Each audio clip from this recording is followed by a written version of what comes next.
Hey there and welcome. This is your host, Freda, and you are watching a new episode of the Magic Latte. In this episode, I'm going to be interviewing a very good friend, actually a guy I didn't know before this interview. I hopped into Gabor Nemeth from Hungary at Blackpool Magic Convention of 2024. Gabor and I were around the same age. We started Magic around the same time, and still we have way different stories to tell. Please enjoy. Hello, you guys. This is Reda, your host, and we're in Blackpool Magic Convention. I have no idea when this podcast is going to be released, but all I can say is that I'm a very happy magician at the moment. Dude, I forgot your name already. We just met. No, we are just best friends, and you forgot my name. Actually, it's true. We're like, we have so much in common. Exactly. He was born in Morocco. I was in Morocco once. This is true. He was born in Hungary, and I'm hungry. Sorry, that was. Yeah, my name is Gabor, like Gabor. Gabor. Yes, perfect. Almost missed it. Gabor is from Hungary. From Budapest. From Budapest, more specifically. Indeed, I didn't ask you earlier, so thanks you for the precision. Can you present yourself? Take a moment to present yourself. Tell us who you are. What is it you do? My name is Gabor, as you have heard before, and I'm from Budapest. I'm a Hungarian magician. I'm 32 years old, although I do not look like 32 years old, but I am. I have 4 theatrical shows which infuses magic and theater, so they have a plot, and they are all completely different. There are no all the tricks are different, all the stories are different, and there is nothing common in the 4 shows, so they are completely separate. And I work there. I rent a theater, and I perform there, and that's what usually I do. Cool. So, what's your favorite magic routine? Let's start with something simple. What's your favorite, the magic routine that makes you think every time, gets you the best reactions and that you love performing, maybe as a finale? Escaping from a straitjacket at 40 meters height. Wait, come again? Escaping from a straitjacket at 40 meters high. Escaping from a stranger kit? Straitjacket, you know, like straitjacket. My bad. I was like, what? So escapology basically. Escapology. Oh, sweet. I love escapology. You do lots of it? Yeah. Cool. I was exploded in a car. They drowned me in the lake, and they pulled me under a boat. I escaped from 40 meters high. I escaped from a straitjacket at 40 meters high, and the rope was burning and stuff like that. I do like that. Awesome. That's very cool. What got you into escapology? How did you discover? The most famous escapologist in the world, Harry Houdini, he was Hungarian. True, that's very much and true. And he inspired me. And I was always an extreme guy, so I don't really have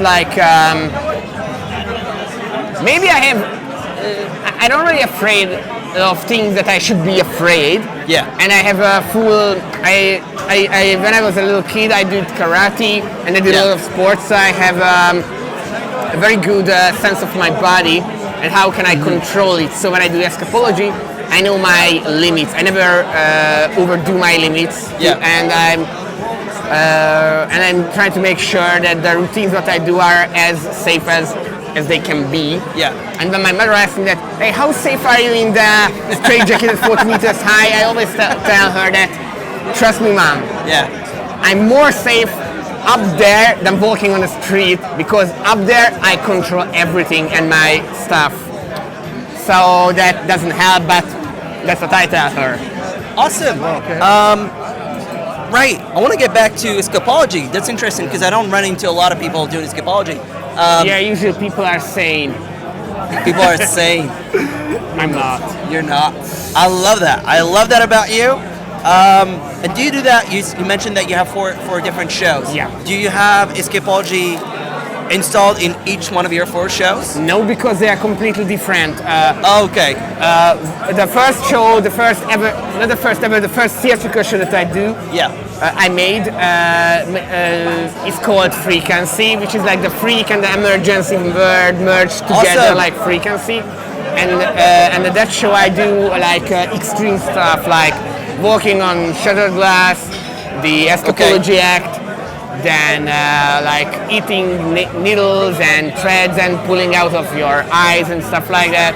Awesome. And it's and my idea is for every single show that it has to have a purpose, has to have like a motivation, a plot, why you are doing this. Because if there is nothing, then it's like just for entertaining yourself. Yeah. And if I just do if I do escapology and I just only entertain myself, then it's not really like entertaining for the people, because they like they're watching that I'm torturing myself.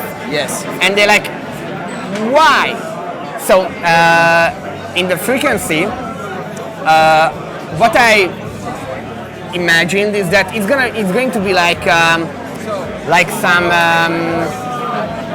preparation. The entire show is a preparation for the last act, the final act, the escaping from the straitjacket and stuff like that. And every single trick or escape act or something like that are like steps what I had to accomplish during my life in order to be able to do the next and the next and the next. So it's kind of like a development progress. Right. Yeah. People tend to.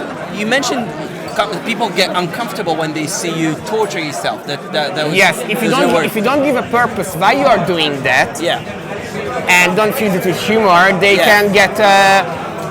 They can feel uncomfortable. Why are you gonna do that? Why? Exactly. So and there's something. Yeah. There's something about this specific feeling.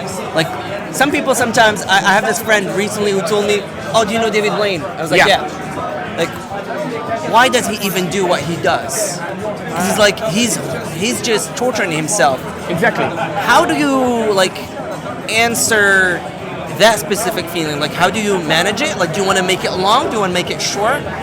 And how do you like release it to like make? Oh, I use a lot of humor in my show. So that's interesting. Have you ever seen a Marvel movie? Sure. Yeah. Like whatever Marvel movie. Yeah. The basic concept is that sometimes you laugh your ass off at the movie, and when the important thing happens, you're like, what's gonna happen? What's gonna happen? And on the next, they say something funny, and you're like, you're relaxed. And I try to incorporate in the magic show that idea, no matter how strange, weird, or extreme what I do. If they see that I am completely comfortable in it, they're not gonna react that what? I'm not doing like I'm not putting mysticism in it that now I'm going to I don't know, like get out of my mind and walk on the shattered glasses, and it's like I try to be like as kind of casual as possible and try to control it.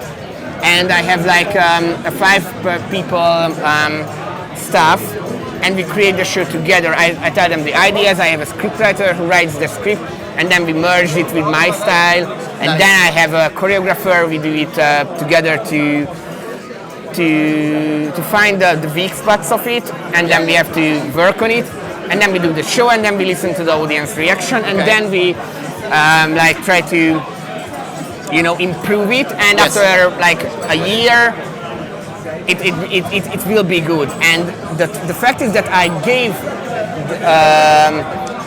a purpose of it, that I told them that this is a process that I had to go through in order to be able to do the last trick.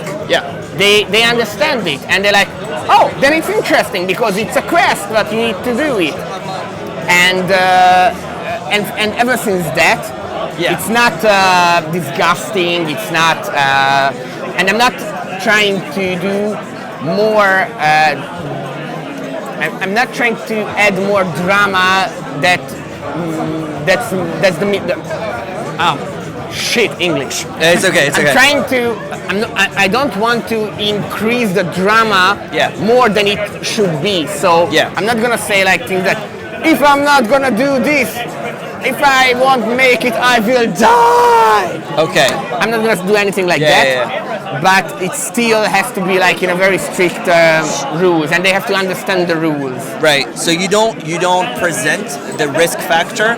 You just let them understand it by themselves. I'm not putting a special emphasis on it. I'm not saying that they do. I always say it's dangerous. Don't do this at home. But I'm not gonna tell them I will die if I don't do this. I usually just it's a.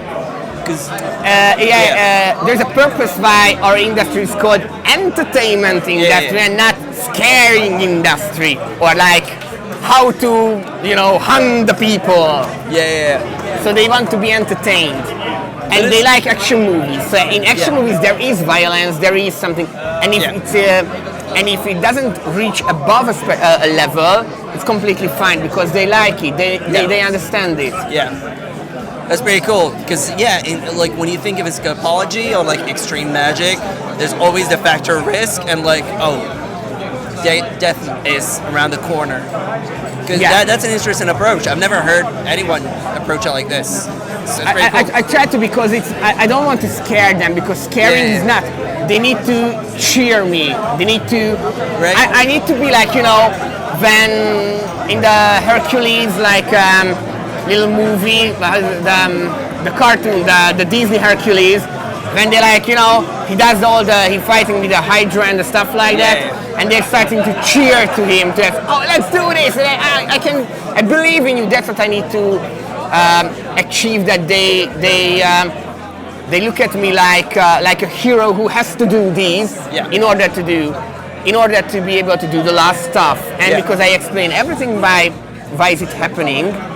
And that's completely fine. I'm fine with it. They are fine with it. And I'm not putting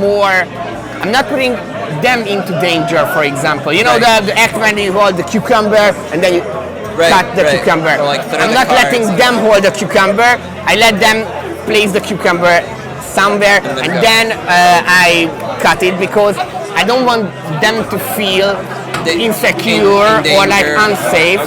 I want them to feel completely safe and I'm not harming them, I'm entertaining them. Right. Fair enough. Do you have like the equivalent of a federation in Hungary? Like a magic federation? Yeah. Not really. We used to have but not anymore, I think. Oh, it's died? What? It died? Yeah, we don't really have like one big federation. We have like the governmental form who's coming to FISM and stuff like that. But it's not as we don't really have like a huge magic club that incorporates every single magician. We like small clubs, small like group of friends and stuff like that. Yeah. So, are you part of a magic community? Yes. Like a magic circle? What's it called? Tell us about it. I'm part of multiple magic communities. One is called the Joker Magic Club. It's the name of the shop. The guy who is the Joker is Cili Gyula. He has like a club, and every other Wednesday we have like a meeting. Some magicians come, discuss magic, and one of us performs to the other to like, I'm working on this trick and stuff like that. It's like quite cool. Amazing. When you say to somebody, can I get your attention? Because that's what we do as magicians.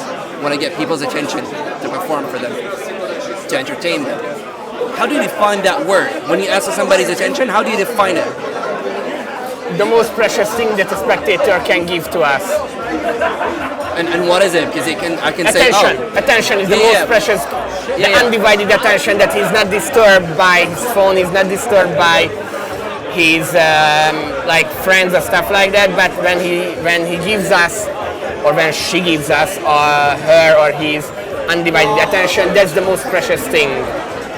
Okay, interesting. I've never heard this definition before. That's pretty cool. How do you define the expression again? Magic, trick, like very subjectively. Kind of like anything that falsifies reality in the people's mind. Like it can be You said, a card. sorry, because I think I missed the first word.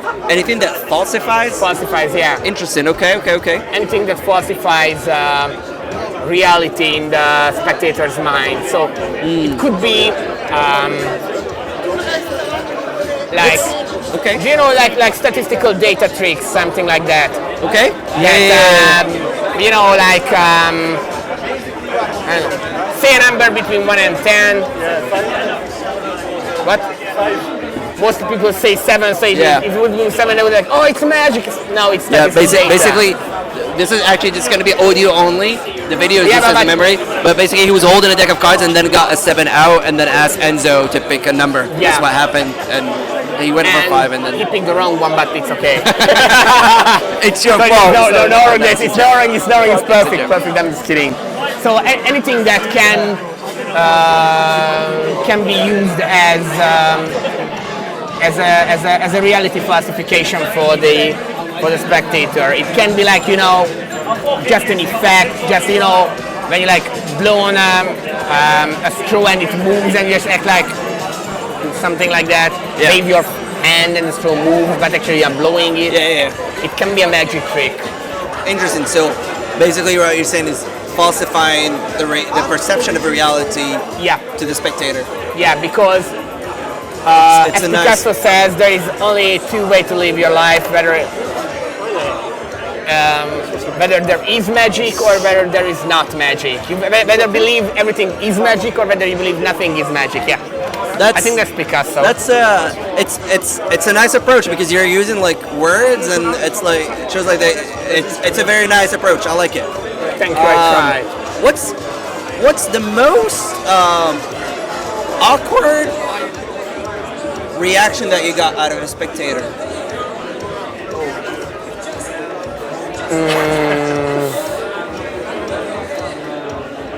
Something where you get the reaction you were just like you felt like, okay, what do I do now?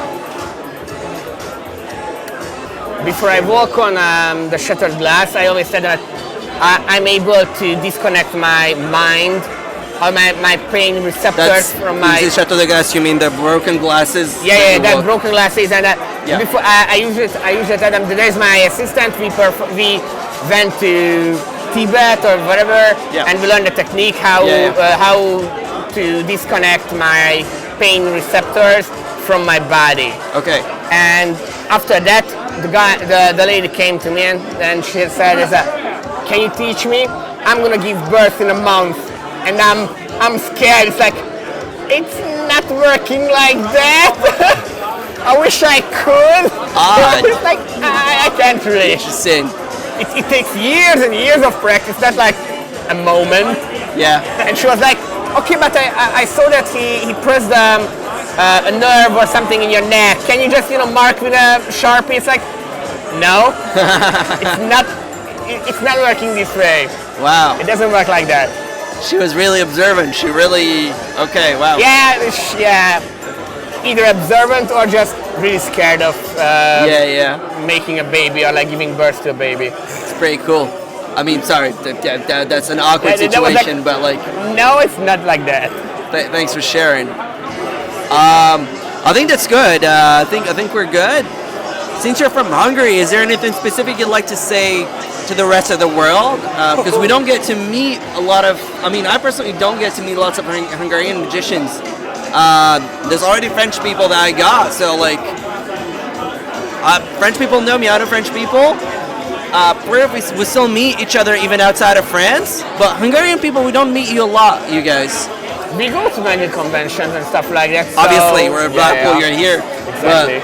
Is there anything specific to the world you'd like to let us know about magic in Hungary?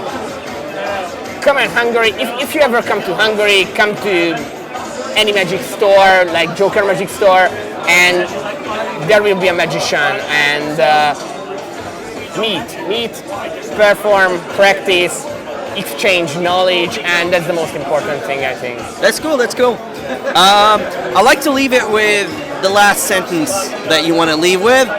It was really an honor to be asked to be part in the interview. Yeah, I don't really get much like this, so it was like kind of new to me.